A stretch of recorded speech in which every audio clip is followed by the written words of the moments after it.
Hey guys, what's going on? Welcome back. Got a fun fight to talk about. Dan the Outlaw Hardy versus Nate Diaz.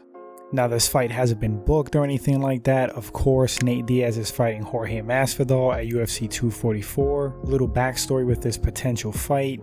Dan Hardy has been retired from mixed martial arts for some time now due to an apparent heart condition. That, I guess, has been cleared up. He's been in the USADA testing pool, and he stated numerous times he's been wanting to come back to fighting.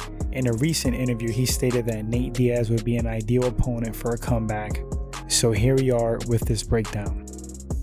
So let's start with Dan Hardy. Dan the Outlaw Hardy retired with an MMA record of 25 wins, 10 losses, 1 no contest. He's 37 years old. He is 6 feet tall with a 74-inch reach. Dan is a brown belt in BJJ. He also has a black belt in Taekwondo and is well studied and versed in Muay Thai, boxing, Wushu Kung Fu, and he's worked on his wrestling over the years. Hardy, when he was active, was a savage. One of my fave guys to watch fight. He's a superb analyst. He's analytical in general and true student of the game and martial arts. Hardy would do very well against lower tier guys, but when he fought the upper tier fighters, he struggled. For example, he lost 4 in a row to GSP, Carlos Condit, Anthony Johnson, Chris Lytle. Those are champs and contenders. Prior to that, he beat Mike Swick, which was his highest profile fight up to that point. Then after that 4-fight losing streak, he beat Dwayne Ludwig and Amir Sadala. Really fun fighter to watch compete. Absolute madman in the cage. Nate Diaz is 34 years old. He's 6 feet tall with a 76-inch reach.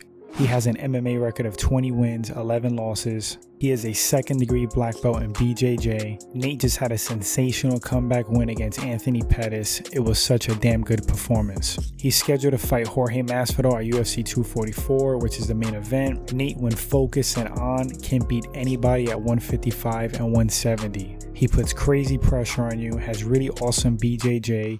He's hard to knock out, great MMA boxing, tough as they come. So how would these guys match up present day? Love Dan Hardy, super interesting human being. He even studied with monks if I'm not mistaken.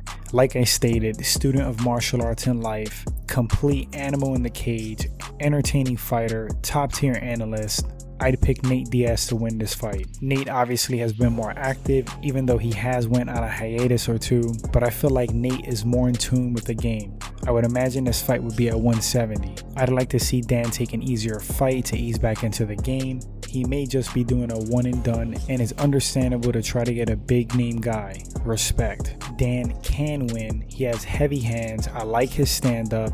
He's very intelligent, high fight IQ, especially when outside the cage. But I see Nate walking him down, putting that crazy pressure on him, doing accumulative damage with his boxing, and either finishing Dan via strikes or submission after Dan is exhausted. Or Dan pulls it off with an insane performance and shocks everybody, hurts Nate with his power and those pistons for hands, does utilize leg kicks and tears Nate's lead leg up as he said he would do in a recent interview, TKOs Nate. Possible, but I don't think it's likely. All respect to Dan Hardy. I think that Nate logically should win. But hey, I'm all for the fight because I love both of these guys, and may the best man win if it happens. Curious to know what you guys think. Drop those opinions in the comments section. Who do you think will win and why? If you enjoyed the video, please subscribe, like, share. Appreciate it, guys, and I'll catch you all on the next breakdown.